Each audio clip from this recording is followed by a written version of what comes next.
All right, this video is going to be on audio. So for audio, the first thing to do is make sure your space is going to be free from any possible sounds that are going to be ambient sounds. So unplug your fridge, turn off all electronics, and try to do it at a time that you know people aren't going to be coming in and out of that space, or you're going to try to minimize as much ambient sound as possible. And this may mean that you have to do your recording really early in the morning or really late at night. Now, of course, the ideal situation is that you are in a soundproof studio, but this is all about creating an opportunity for you to make really good digital content for very cheap, and hiring a professional studio is not cheap.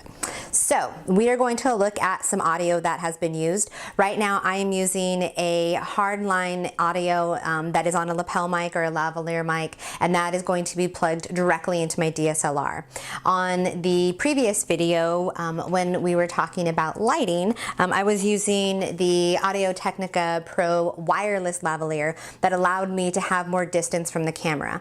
Because the hardline is like physically attached to the camera, I don't have a lot of space to move around because I am attached to the camera. So really, depending on what you are doing is going to be the best choice for you.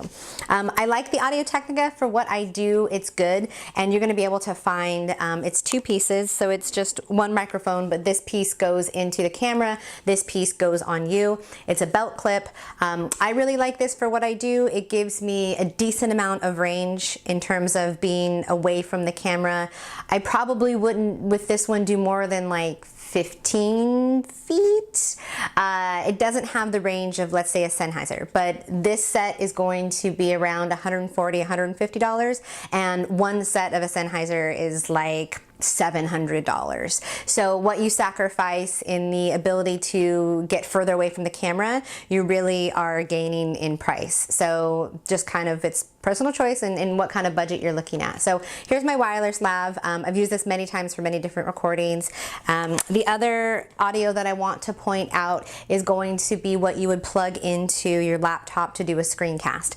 And that is going to be a USB mic. For this particular mic, it's the Blue Yeti, and I have used this for years. I totally love it, and it's hyperlinked on the page as well. So this is going to plug directly into your USB, so it's going to give you nice clean sound. Also great if you want to do podcasts or do audio only stuff, and this is going to give you the best audio when you're doing a screencast. This isn't for camera work, but if you're doing, unless you're recording camera stuff off your laptop, so that would be directly for your either screencast or laptop tutorials, things like that.